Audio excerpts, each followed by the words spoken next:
Well, this Neon Tetra Blackwater tank has been going strong for over 1 year now, and it's been a huge success. The only problem is it's too small.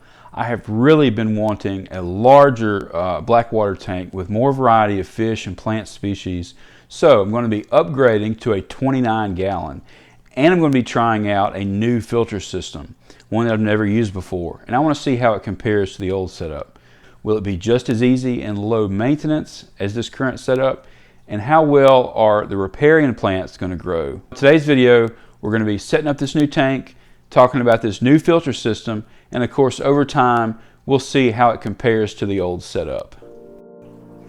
I decided to black out 3 sides of the tank to give the fish more privacy. I've noticed in the current 10-gallon tank that they get easily spooked and really don't have many good hiding places. And most of the time I leave these pieces of foam board up on the front and the side of the tank to help the fish feel safe. But I really want them to feel safe without me having to cover up the tank like this. So hopefully life will be better for them in this larger tank with more hiding places. I'm setting the tank on a neoprene mat as I usually do. Now this is just anti-fatigue mat that I bought from Harbor Freight and cut it to fit the footprint of the tank. Now let's get into this new filter system. We're still going to have a deep substrate, but at the very bottom of the tank we're going to have a 1-inch plenum and use an air pump that slowly circulates the water down through the substrate layers. Now I got this idea from Dr. Kevin Novak and his YouTube channel, Anoxic Filtration and Plenums for the aquarium. And so we're going to build this plenum, and I'm going to try to explain some of the basic principles of it along the way. I'm taking a basic under gravel filter kit and modifying it to create the plenum. The filter plate is designed to sit about a 1/4 inch off of the bottom of the tank, but I'm going to raise it up about 1 inch by cutting sections of PVC pipe to fit under the plates. I drill holes in the pipe horizontally to allow water flow between and inside of the pipes. I'm only using 1 lift tube in the corner where the air pump will begin moving the water, and the idea is that the oxygenated water moves slowly down through the substrate, supplying beneficial bacteria along the way, and it eventually gets into the plenum where more bacteria will live on all of the surface area of the pipes, the glass, the filter plate, and the water gets pulled back up through the lift tube and the circulation continues. According to Dr. Novak, this Anoxic filtration system differs from the conventional under gravel filter system because that conventional system utilizes higher flow rate of water, bringing higher oxygen levels to specific bacteria that are breaking down the waste. Whereas the Anoxic filtration method, it slows that flow rate of water down and creates a lower oxygen environment, which is ideal for certain bacteria that help break down phosphates, nitrates, etc. more effectively. Now that's the basic idea. Hopefully I explained it sufficiently. But if you want to get deeper into the science behind it, definitely check out Dr. Novak's channel, link in the description below. This is a new method for me and I'm still learning about it, but it's fascinating. So after drilling all of the holes in the PVC pipe, I fasten them to the underside of the plate with cable ties, but not too tight so that I don't create gaps in the plate.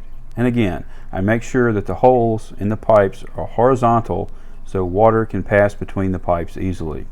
I make sure that the PVC pipe running along the back corner is shorter so that it doesn't block the space where the lift tube will go. Now there are plates that you can buy to make a 1-inch plenum that don't require this much work, but I only thought to make this modification after I had already purchased this under gravel filter kit. Now I'm going to wrap the entire plenum with a weed fabric, commonly used in garden beds for controlling weeds. Now this will keep small particles like sand and silt from drifting down into and filling up the plenum over time.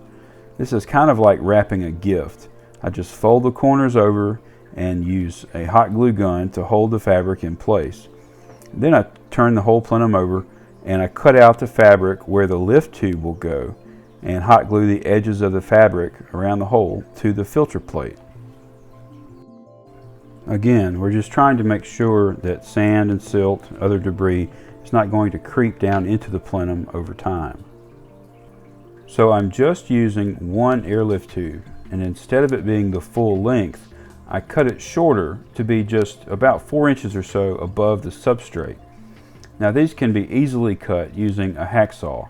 Just don't put too much pressure on the tube while cutting it to avoid cracking the tube.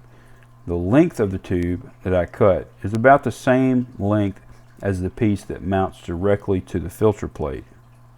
This way I can adjust the height of the lift tube if I need to. The lift tube cap has a place to mount carbon cartridges that come with the undergravel filter kit, but I'm not going to use those.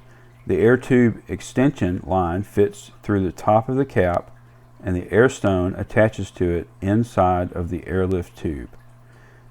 The air pump I'm using is just a small one, rated for a 10-gallon tank, but that's all that will be needed to provide the slow water circulation that we talked about earlier.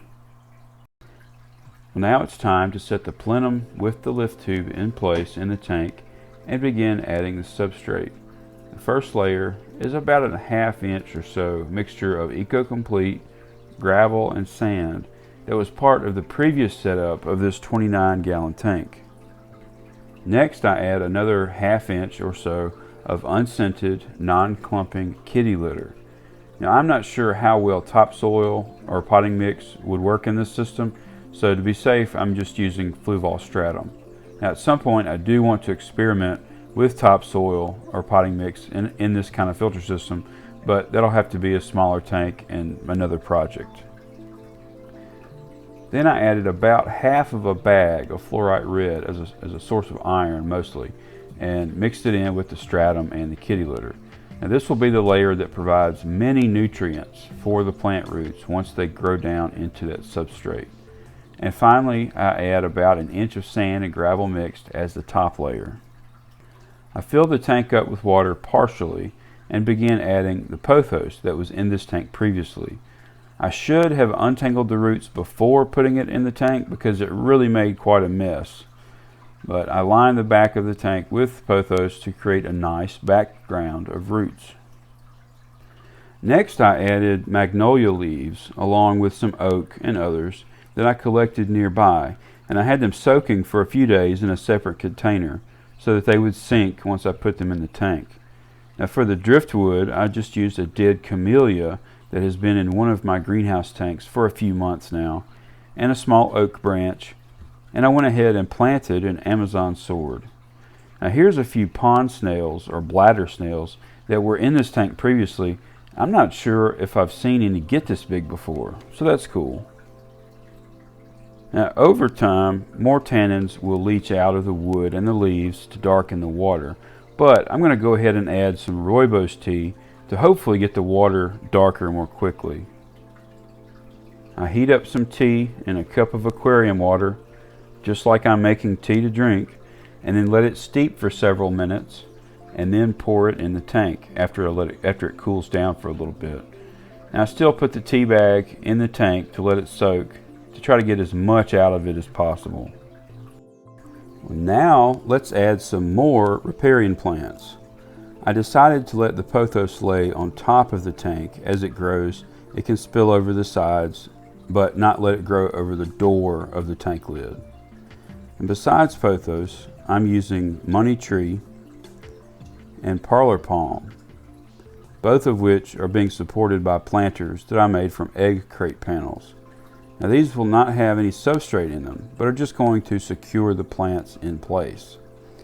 Next, I place a few rooted cuttings of golden goddess philodendron and syngonium. As an afterthought, I thought it would be fun to mount a tree branch in the background above the tank to give the pothos something else to eventually grow on. It probably would have been a lot easier to mount it before placing all of the riparian plants, but sometimes these kinds of ideas come to me as I'm building. I'm not planning to use a full-length aquarium light on this tank, just the overhead lamps for the riparian plants, but I did decide to use this Asta 20 lamp designed for nanotanks to make sure the Amazon sword gets enough light, and plus I enjoy the spotlight effect it creates underwater, which I'm sure will look even better the more tannins build up in the water over time. Almost 2 weeks later, I finally get around to taking down the 10-gallon setup and moving the neons to their new upgraded Blackwater tank. Hopefully I'll be able to add more species of fish in the coming months. Well, be sure to check out the links in the description below for a list of products and plants that I used for this build. And as always, feel free to leave a comment. I would love to hear from you. Thanks for watching.